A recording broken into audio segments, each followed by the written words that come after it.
What's up, Candy Lickers? Pleased to meet you. Nice to know me. What you doing? You listening to another edition of Casio's Cut. I'm here with my buddy Ben Wells from Blackstone Cherry. What's up, man? What's going on, dude? I'm excited. You're like me. I don't feel weird now. You still have your Christmas decorations up. Oh yeah, no shame whatsoever. And two things, I wouldn't go as far as to call me your buddy. Let's not get weird about it. Okay, I've met you before. I'm teasing. Yeah, dude, my Christmas is still up. I'm not ready to take it down. I don't have the energy to take it down. And plus, at nighttime, when my wife and I are watching shows, I like to turn all the lights off, just leave the Christmas tree going. Yeah. Like during December, there's even this year or even last year when it was so much kind of a weird year, there's still so much going on, so much we have to do. So it's like we just kind of pass it by. You know what I mean? Yeah. Now I can actually sit down and look at it and enjoy it. So yeah, my lights are still up outside too. I'm the last house on the block to keep them on. Well, I was about to ask you. You are Kentucky, so you got a little redneck in you, like myself. Oh yeah. We have the inflatables, and they're still up. Do y'all go inflatables or just lights? No, we don't do the inflatables yet. I've flirted with the idea for a long time. I do have an inflatable Clark Griswold inside though. Inside, yeah, nice. It's inside, and but outside it's just mostly lights. So is this all wife, or are you a Christmas fan too? No, we're both of us. Nice. Like we start. This is funny. Of course, we love Halloween, of course. But this last year on Halloween night, after we got done doing our Halloween thing, we started listening to Christmas music that night. Really? Oh, yeah. Halloween. We were like, once it was like 10 o'clock at night, and we were sitting out in the back patio. It was a nice night, and I was like, well, Halloween's kind of over. And I was like, jingle bells, jingle bells, bring it on. Bring it on. I'm mad you skipped Thanksgiving, which is the eater's paradise. I'm mad you just skip it. First off, okay. Thanksgiving, I love Thanksgiving because that's around my birthday time. And It's great food. I tear up some stuffing. But number one, I don't hear any Thanksgiving bangers out there on the radio. You know what I mean? Well, hello. I mean, you've got a band. I need a Thanksgiving banger next year. There's a void to be filled there. There's a turkey to be stuffed. Wait, you said stuffing. You're a stuffing guy. I like stuffing, yeah. You don't call it dressing. You don't do dressing. It's the same thing. No. Stop, Ben. What are you talking about? It is the same thing. Stuffing is more chunky. It's mostly in the bird. Okay. The dressing's in the casserole dish. That's right. Okay. I will say this. We do several Thanksgivings, with different family and stuff. Yeah. And I like everybody's different versions of that, Like my family, my mom and dad, it's more like a casserole, it's in a casserole dish. It's kind of loose and crumbly, you know what I mean? Yeah. And then we went to some friend's house and did a little Friendsgiving, and it was like square. It was like square pieces. You know what I mean? Like you cut out and serve. Oh yeah, that's the deal. That's the dressing. It's like a piece of cornbread almost. It's tight. Yeah. Yeah, it was so good. I'm starving right now thinking about it. All right, well, people are tuning in for band stuff. Let's talk some band stuff. All right. First of all, let's start from the right now. Brand new album out, just came out a few months ago. Got the new single again.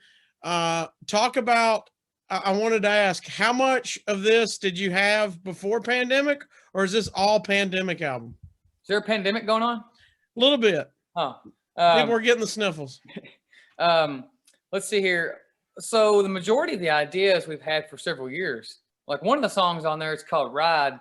It used to be called something different. We had that written in like 2004, like wow. Before we were even, signed or anything. It was a song. Then last year or 2 years ago, I keep saying last year because I think we're freshly into 2021. Right. So 2 years ago, at the end of 2019, we were on tour, and we would play that song at soundcheck.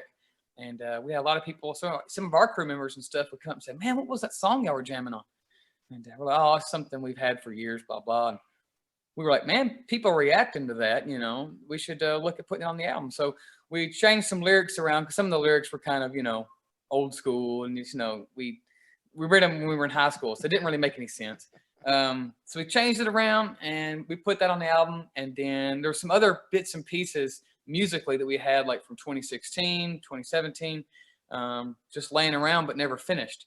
And then when it came time for this album, at the end of 2019 and the first of 2020, we were kind of putting all those pieces together and make, because we're the kind of band that will write 1,000 riffs and we'll have like an intro riff, a verse, and a chorus, and then we'll record it and put it on a phone or a laptop, and then that's it. You know what I mean? Right. So we were like, man, let's not let that stuff build up. Let's go back, and if there's something there, let's look at it. So we did. So a lot of that stuff was stuff that we got to go back and revisit and finish writing, essentially. Except for like the lead single, again, that was written completely in the studio. Like that song didn't even exist when we went in to record. We just wrote that on the spot. So, and it was our first single. So it's kind of cool how it works out. How do you decide what's going to be your first single? Once all of course, we never really know while we're making the album. Right. I mean, you might have an idea and go, oh, that would be a good one. But once it's all done, mixed and mastered, label management, they'll kind of come with their opinions, and then we'll give our opinions. But honestly, we all agreed this time out of the gate we wanted to go with Again, just because we thought it had a great riff, and it was a pretty rocking song and a great chorus, and we wanted to come out of the gate with it, and it's a good message too. And I thought we thought it would excite all the old school Blackstone Cherry fans. So, this one was pretty unanimous. Well, I was going to say it, and I mean this in a really, really good way. When I first heard it, it almost seemed familiar, as in a Blackstone Cherry jam. Yeah. I noticed you mentioned it, good message, good lyrics. This whole new album it's got a bunch of deep songs on it. Yeah, it does. A lot of things. Was that purpose, or was that just, hey, it pieced together that way? I mean, we never sit down and think we need to write deep songs, or we need to write songs about right. it. You know what I mean? Because it's like, if you're trying to write a deep song, it's not legit, and people are gonna be like, dude, that's not real. You know what I mean? Right. People can't relate to that. Chris had just like when Angels Learn to Fly, which is a deep song. Chris had just lost his mother-in-law right before that, so those lyrics were inspired by that. And yeah, like In Love with the Pain. In Love with the Pain was a cool song. We originally had written that to be pitched for a different artist, and then we kind of put our Blackstone Cherry thing on it, and then it became one of our favorite songs on the album. That almost wasn't going to be on the album.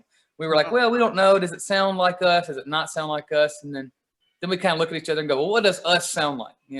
We've been able to do so much different stuff so far. It's like, and then we put it out, and that was like, at first I was like, man, I wonder if people are going to think this is too like pop rocky. We love that. You know what I mean? Like, as much as we love the heavy stuff, we are a sucker for good melodies, Yeah. And then lo and behold, that was like one of everybody's favorite song. So you never know, you can always second guess, but it's never good to second guess too much. If you believe in the song, then it'll do its job. If you're hesitant, or you wrote it for just radio success, or just so you think it might go to this type of audience, then it's not going to happen, because it's not genuine. You guys tweeted out some of the like behind the scenes track commentaries, what the word I was looking for some of the songs that are on this new album. And you just mentioned it, it made something click to me. I wanted to ask. You said you thought it might In Love with the Pain. You thought it might be a country song, right? And you guys have had success before. Stay was bought and was a huge hit. So let me go back to there, maybe. And was that the first time somebody covered one of your songs, and were you hesitant to begin with because it was going over, or how does that all come about? No, I think the first time one of our songs was released by another artist was in 2010, and it was an artist from South Africa, and he was on South African Idol, and he covered a song of ours called Things My Father Said. Oh, great song. His name is Elvis Blue. Elvis Blue. Speaking of Elvis birthday day. I'm celebrating. Hey-o. Elvis Blue, and you can look that up. He did a great job. He won the show by covering our song on really? South African Idol, and then he released it as his first single. That was the first time anybody had ever recorded one of our songs, And then Stay came out on our album.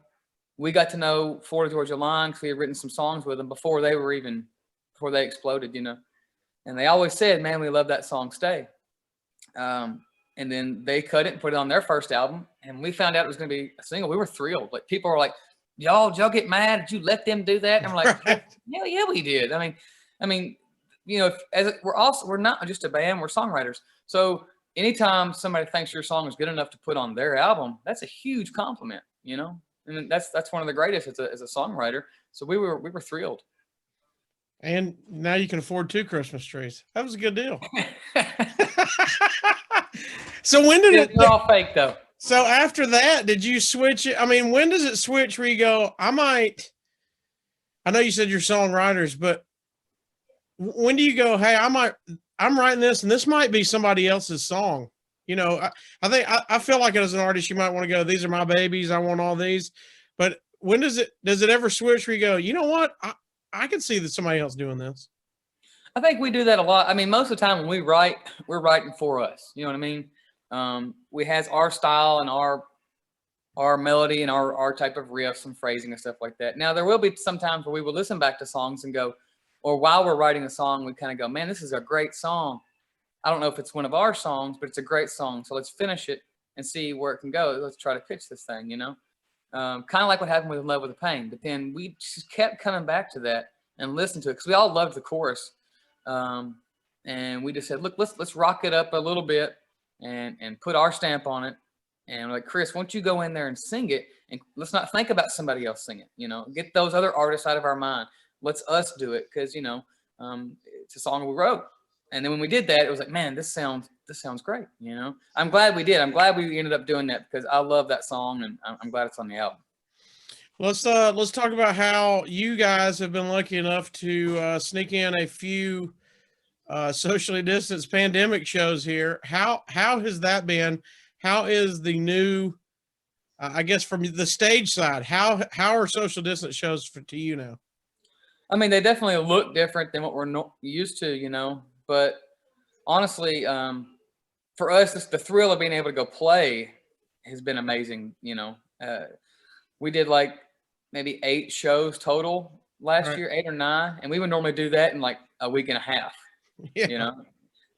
So, but the main thing we took away from it, and yeah, it's different seeing like the pods and all that kind of stuff, you know, whatever. But to see the joy on people's faces because they needed it just as much as we needed it. Yeah. You know, that was the one thing we took away from it was going, man, we can't believe how many people still came out to a show when they knew they had to be in either a car or a 10 by 10 square and all this stuff. They still came out because it's a testament to how much people need and want, you know, live music in their life.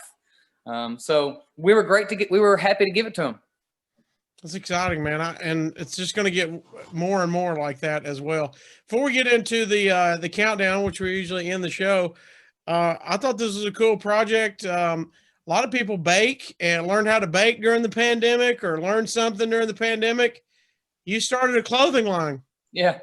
What in the world? Tell us how Surfmonster came about. So I've wanted to do it for a long time now, but normally when we're on the road, I wouldn't have never had the time to devote the way it deserved to be devoted to, you know? Yeah. So this year came about and I said, once I was starting to learn that more and more of our, you know, tour dates were going away, you know, I said, okay, I'm not going to be a victim of 2020. I'm going to do something. There's going to be a silver lining here. And plus I'm just not used to sitting. Like I cannot stand just doing nothing. You know what I mean? You're like a shark. Yeah, I'm always overwhelming myself with projects. Yeah. And my wife, she hasn't stopped working the whole time. So a lot of times I'll just be sitting around searching for my purpose in life, you know? Yeah. And I said, you know what? I'm going to do this clothing line. So we love the beach. We love the surf culture and the tiki. We just love the whole Jimmy Buffett deal. So I said, I want to do a clothing line that's kind of like inspired by all that, but also different. Like I want the designs to be a little different, a little more rock and roll, a little more cool and quirky and fun. So I just did it, and I said, okay, we're going to call it Surfmonster. And then we've had so much fun with it. You know, it's all your art, right? Working with it. So what we do is all the concepts and designs are 100% from scratch. Whether we work with a team of different illustrators, some guys that I really have put trust in and I love their work. I'll go to them and say, hey man, here's what I'm thinking. I want this type of deal and I want it to look like this and blah, blah. Because these are professional illustrators, you know, and I love to illustrate and I love to draw. And that's one of my new goals for this year is to hone in on that and get that tighter, you know. But we would go to these guys and they would send us sketches back, and I'd say, no, either that's great, or let's change that, or let's add this. And we would work together back and forth until I got it exactly where I want it. Then once I get the design, we work on colors, and I set up my computer and we put them on different t-shirts, hoodies, long sleeves, hats. That's the process part right there, is figuring out, okay, what design goes best on what garment, and then figuring out the world of clothing. It's like, we're not going to buy the cheap stuff just because it's cheaper. Like, we want to buy stuff that we would wear normally, the soft cotton stuff. We want the higher end stuff because that's what people are going to want. We don't want to be a cheap brand. So it has been a great creative outlet for me and Jessica, having so much fun with it. We've got new shirts coming out next week, actually. So we're already trying to keep it fresh and current. And now we're planning for spring and summer stuff already, because you just have to, I've learned that you have to stay so much ahead of the game. So they can check that out at Surfmonster Store, right? Surfmonsterstore.com. And we're at Facebook at Surfmonster Official, Instagram at Surfmonster Co. That's CO at the end. Man, that's crazy. Some people's baking cakes, and you got a clothing line. We always knew you were the fashion one. Okay. Well, I don't know about that, but yeah. You wear a bandana tied around your neck. I do like some fashion. You wear a bandana tied around your neck. You like fashion. I do. Yeah. That is. When did that start? 2018, I started doing that. Did you just try it out? Did you see somebody? Well, I tried it out because I love rockabilly stuff, Yeah. And I would see those old pictures of like Brian Setzer and all those dudes like that. And I love Western music too. I love old school country and Western. So I tried to combine the two to a degree. And even though we're a hard rock band, I love being abstract from what, I'm not going up there wearing all black and like spiked. You know what I mean? It's not like we're Slayer up there. Do you own a pair of leather pants? I do have a pair of leather pants, but I don't wear them anymore. I wore them. We did a live DVD in 2014, and I wore them on that live DVD, and I haven't worn them since.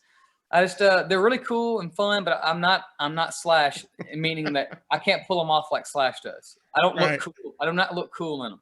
It's just a weird look on you, huh? They just belong in a drawer. So we can go find that on DVD. That's the best part. You don't think you look good, but it's recorded. I know. What was I thinking? My debut time to wear these pants, I wore them on a DVD. All right. All right. Before we get out of here, we got to hit with the countdown where I hit you with 10 questions. We go 10 to 1, and you give us. We'll get in and get out of here. Number 10, Ben Wells of Blackstone Cherry. Number 10, name something that's a perfect 10 in your life. My wife. There you go. It's always the good answer for all the married guys I talk to. Right. I like that. You're smart. Number 9. 9 is the German word for no, and it's fitting. We're here in January.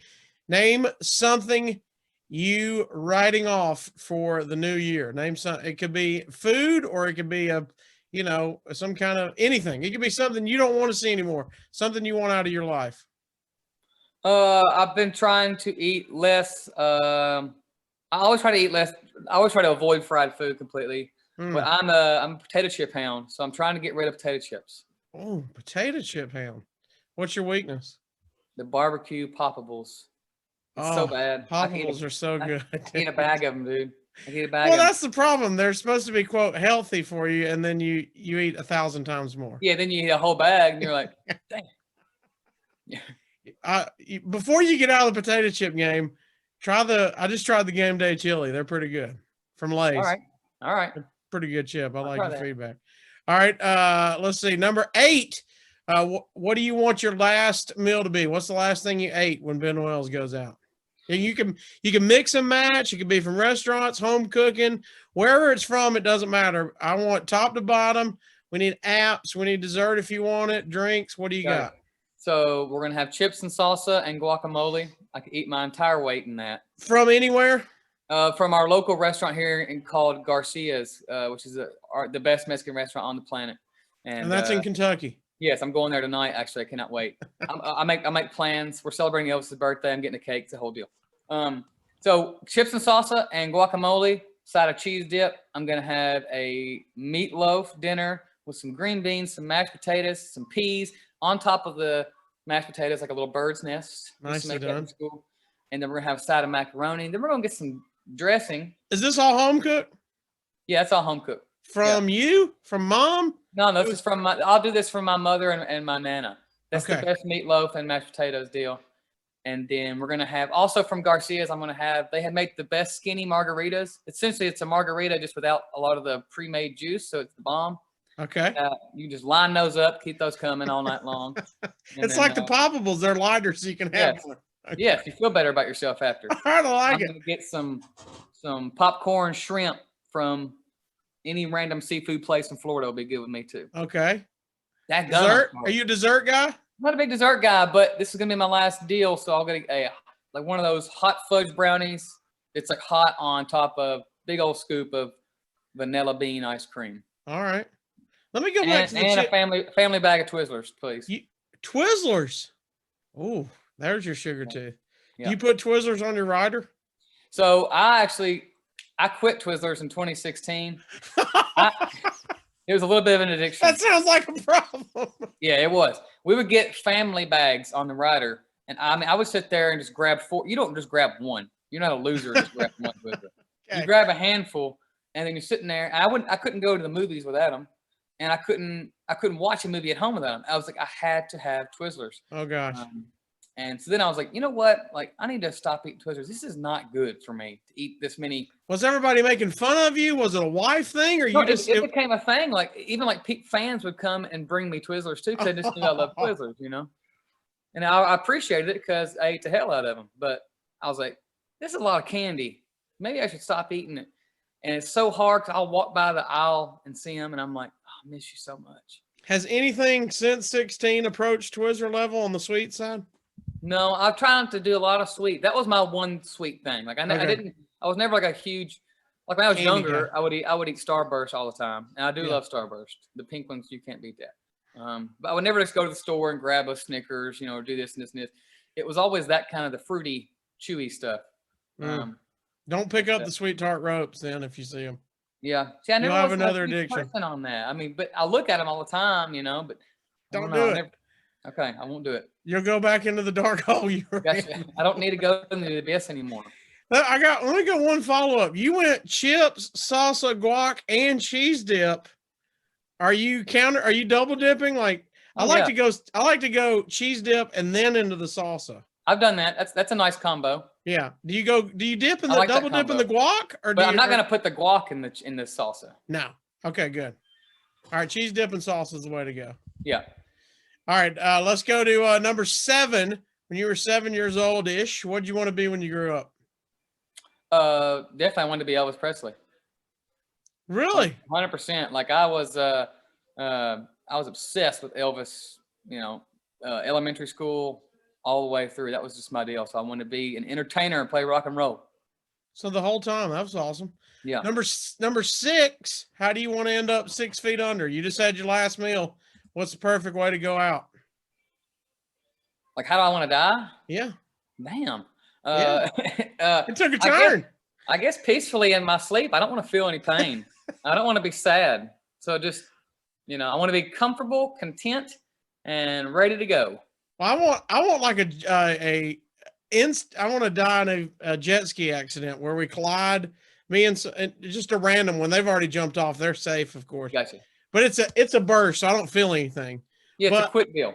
Because I have a saying, and a mutual buddy of ours, David Lynham, we have a saying: you cannot not smile on a jet ski. It's impossible.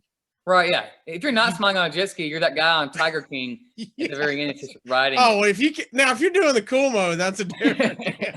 He's on the school wave runner. Yeah. Okay. All right. 5-finger discount. What's the last thing you stole? I've never stolen anything in my life. Stop it, man. I know. Unless I stole a coffee creamer from a hotel lobby. I was about to say you stole stuff from the hotel. Coffee creamer maybe, but that's there for the taking. Do you steal the condiments? Yeah. I mean, do you steal the all the shower stuff? No, I don't do that. Really? Okay, wait. I have done that. You've done it, but that's not a regular thing. Yeah. It's a regular. I have a whole drawer of travel size. I've done that. So yeah, I guess I'm guilty. You ever snuck into a second movie? Pay for one, sneak into the other? For sure. That's stealing. No. I tried to get you on one. You said no. That's just a standard procedure with you. That's just what you do. That's what we know. All right, 4. Mount Rushmore. This might be weird for you. It's tough. You're not a sweets guy, but number 4 is the Mount Rushmore Little Debbie's. Have you ever had Little Debbie's? I've had Little Debbie's. But you're a beacon of health over there. I've had Little Debbie's. I'll tell you what our weakness has been, or used to be, is the Christmas tree cakes. Oh yeah. Well, yeah, that goes with the Christmas theme. Yeah, you got to have them all around. We don't buy them any other year, but you know. Do you like oatmeal cream pie, Nutty Buddy, Swiss cake roll? I do like oatmeal cream pie, but again, I don't buy them. You know, I mean, if I was starving, and there was one in front of me, and that's all I had. Yeah, I'm gonna tear it up. So it's not like I don't like them. You know, I do like them. I just don't. I don't buy them. Maybe I should do top 4 chips and salsa condiment dips or something. All right, let's go. Number 3. This is going to be interesting from a musician's point of view. 3 albums on a deserted island. I always make the disclaimer. This does not mean you're saying these are the greatest albums ever made. These are just the 3 you would choose to listen to forever, basically. That is hard. I would definitely say Elvis's gospel album. Okay. Aerosmith, Toys in the Attic, and well, you can't see it because of the neon sign, but that's what's right here. Toys in the Attic. All right, go ahead. Nice. So the Elvis gospel, Toys in the Attic, and any greatest hits album? Any Christmas albums? I was gonna say the Christmas album. I'd have to go probably back to Elvis's Christmas album because that's the Bing Crosby one was on my turntable a lot this year. I was about to say, you even put that on social media. You were feeling that. I could listen to that stuff. So if I'm on a deserted island, I want to be happy. So that'll make me happy. Let's do this. Let's circle back real quick. Since you don't have Little Debbie's on your Rushmore, let's go Rushmore of Christmas songs. Oh, gosh. My top 4. My top 4. Yeah. No particular order. Little Drummer Boy. What, by David Bowie and Bing Crosby? I do love that one. That's great. I do love Bob Seger's version, though, too. Okay. That's a great one. Right. Silent Night. Any particular version? Obviously the Elvis. I also love Sinead O'Connor's version of that is incredible. Really? And Stevie Nicks does a great job of that too. I have not heard the ladies do it. I'll check it out. It's very good. Little Town of Bethlehem, because it reminds me of just being a little innocent kid and hearing the Any particular artist, or just you singing it out of the hymn at church? Yeah. And this is so hard because I love so many. Christmas Shoes, Dominic the Donkey. I love Dominic the Donkey. Let's put that in there. Okay, I'm in. It's in mine. I love that. That's a great song. Italian Christmas Donkey, la la la la la la la la la. Great song. All right, number 2. This is interesting because you are a musician. As a fan, first concert you went to, and last concert that you went to as a fan. Our first major concert was Aerosmith. Okay. Aerosmith, 1990. You and the boys, you and your parents. So who's going? Me and a friend of mine. His parents took us. Nashville, Tennessee. We saw him at Starwood Amphitheater. It was amazing, life changing. Life changing. That's why Toys in the Attic's on your dessert. Oh, Aerosmith is like where Elvis is my all time. Aerosmith is like right under as far as my favorite band. You know? Okay. My last concert that I watched. That you went to, as a fan. As so a not fan, you're opening up. Okay. Not you guys aren't working with. You went. I'm going to this concert. I'm trying to think. I know that had to be a while for you. Yeah, because we've been on tour about maybe Jimmy Buffett or the Eagles. Okay. Yeah, Buffett or the Eagles was the last one I saw, 2018 or 19. That's strong. You got to see the Eagles. Yeah, they were great. Full crew, basically. Yeah. Full lineup. Yeah, we had Vince Gill, you know. Oh yeah, we just had. You know, it was Don Henley and all the boys. You know. Strong. Yep. All right, and number 1, if you could be a wrestler, new or old, doesn't matter. Who are you going to be? And then tell me your tag team partner. My favorite wrestler growing up I always loved Jake the Snake. Strong. I thought he was awesome. Carried a snake in a bag. I mean, that's badass. Yeah, who carries a snake in a bag? You know? I figure you're from Kentucky. There's a few dudes that hold a snake. I'm sure there are probably right now at Walmart. And And then my tag team partner had to be I'm going to go like Ted DiBiase. Oh, strong. You know what I mean? Yeah. Yeah. That's a good guy. Look, we got this guy right here. We'll do this. He's waiting on you. He knew you were coming here today. Oh, there he is. Look at him, looking swag. Huh? Looking sharp with the belt.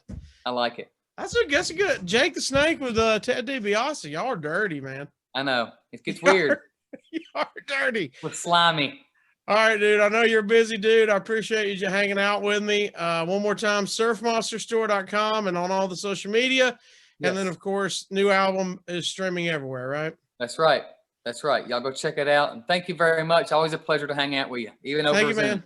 Appreciate it, brother. Have a good one. Adios.